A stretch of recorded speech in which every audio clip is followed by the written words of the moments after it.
Imagine a student raising their hand in a bustling classroom filled with the hum of learning and curiosity. They ask their teacher, "Can I go to the bathroom?" It's a simple question, but it opens up a world of grammatical exploration. The teacher smiles warmly, understanding the common mix-up. "I'm sure you can," the teacher replies, emphasizing the word can. But the real question is, may you? This subtle correction often leaves students puzzled. This common exchange highlights the confusion between two small but mighty words, can and may.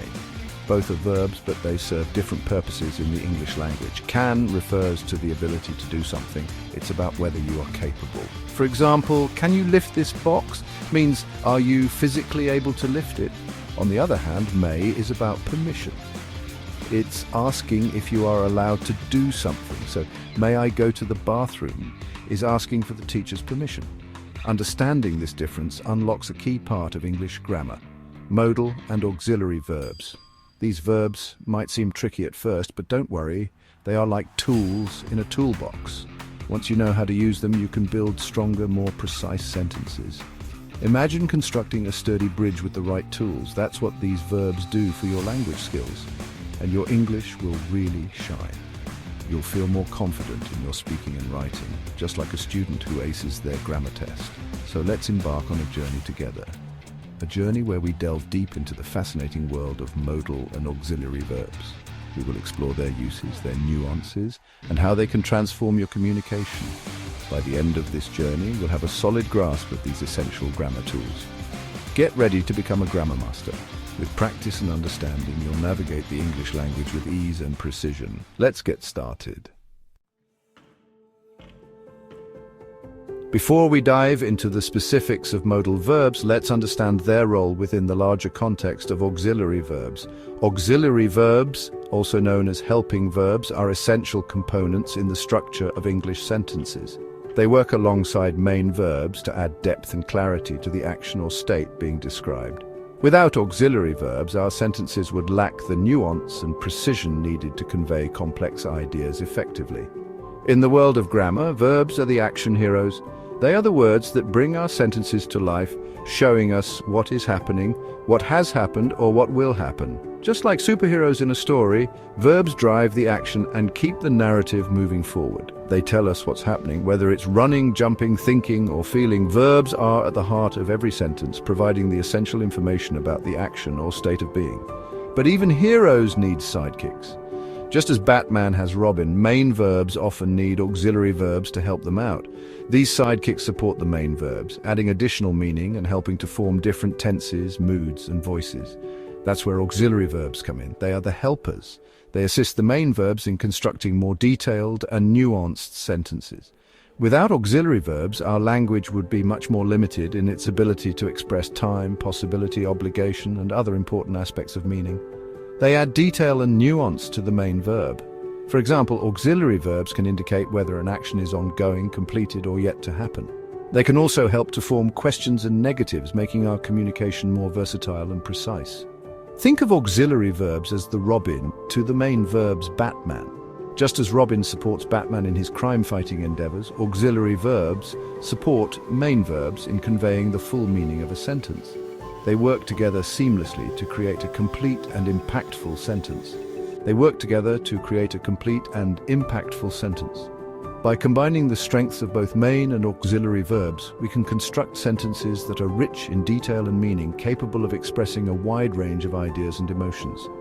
Some common auxiliary verbs include forms of be, do, and have. These primary auxiliaries are used frequently in English and are essential for forming various grammatical structures. These primary auxiliaries help us form different tenses, ask questions, and add emphasis.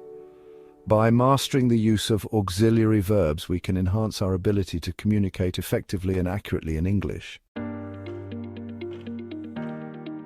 Now let's meet the stars of our show, modal verbs. These special verbs play a crucial role in our sentences, adding depth and nuance to our communication. They are essential tools that help us express a variety of meanings and intentions.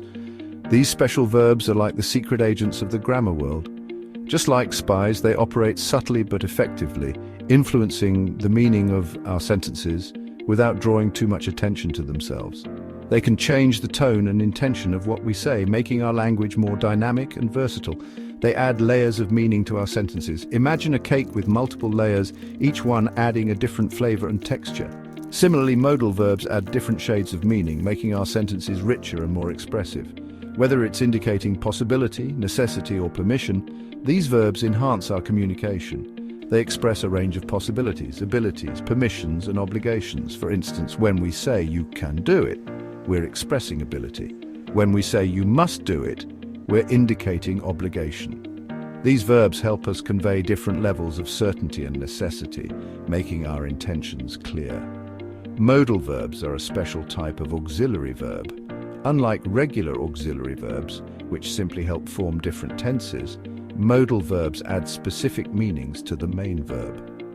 They are indispensable in both spoken and written English, providing clarity and precision to our statements. Here are the 9 modal verbs: can, could, may, might, must, shall, should, will, and would. Each of these verbs has its own unique role and function in a sentence. They are versatile tools that can be used in various contexts to convey different meanings. Each modal verb has its own unique personality and function. For example, can is often used to express ability or possibility, while must indicates necessity or obligation. Understanding the nuances of each modal verb can greatly enhance your ability to communicate effectively. For example, can expresses ability, while may implies permission. When you say "I can swim," you're talking about your ability to swim. But when you say "may I leave the room," you're asking for permission. These subtle differences are what make modal verbs so powerful and versatile. They add shades of meaning to the main verb. Just like an artist uses different colors to create a masterpiece, modal verbs add different shades of meaning to our sentences. They allow us to express ourselves more precisely and creatively, making our language more vibrant and engaging. While both modal and auxiliary verbs are essential for grammatical accuracy, they have distinct characteristics. The main difference lies in their form and function. Auxiliary verbs like be, do, and have change their form depending on the tense and subject of the sentence. For example, "I am writing" becomes "he is writing" in the present continuous tense. However, modal verbs remain unchanged. They always appear in their base form, regardless of the subject or tense. This makes them easy to spot in a sentence. Section 5. Modal verbs in action examples. Let's bring these modal verbs to life with some concrete examples. "I can swim" demonstrates ability, while "may I borrow your pen" seeks permission. "You should study for the exam" offers advice, while "it might rain tomorrow" expresses possibility. Notice how each modal verb adds a specific nuance to the sentence, enriching its meaning. By mastering these subtle differences, you can communicate your thoughts and ideas with greater precision and clarity. Section 6. Modals across disciplines. The beauty of modal verbs lies not only in their grammatical function, but also in their versatility across different subjects. In science, we use modals like may and might to formulate hypotheses and discuss potential outcomes. The experiment may yield groundbreaking results, suggests a possibility, not a certainty. In history, models like could have and would have help us analyze past events and explore alternative scenarios. If the Roman Empire had not fallen, the course of history could have been drastically different, presents a hypothetical situation. Section 7. Common challenges and misconceptions. Learning modal verbs can be like navigating a maze.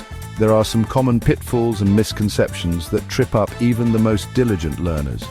One common challenge is distinguishing between similar modals like could and was able to. While both express past ability, could implies a general ability in the past, while was able to suggests a specific instance of successfully performing an action. Another tricky pair is should and ought to. Both convey obligation, but ought to carries a slightly stronger sense of moral duty. Section 8. Test your knowledge interactive exercises. Now that we've explored the intricacies of modal and auxiliary verbs, it's time to put your knowledge to the test. Let's engage in some interactive exercises to reinforce your understanding. Choose the correct modal verb to complete the sentence. 1. She speaks 3 languages fluently. Can, may. 2. I use your phone to make a quick call. Could, may. 3. You see a doctor about that cough. Should, might. By actively applying what you've learned, you'll solidify your grasp of these essential grammar concepts. Section 9, Conclusion: Mastering Modals. Congratulations! You've journeyed through the fascinating world of modal and auxiliary verbs. You've learned their functions, explored their nuances, and practiced using them correctly. Remember, these verbs are your tools for building clear, concise, and impactful sentences. Keep practicing, and soon you'll be wielding these grammatical powerhouses with confidence and flair. Like any skill, mastery comes with consistent effort and a dash of curiosity, so go forth and conquer the English language, one modal verb at a time.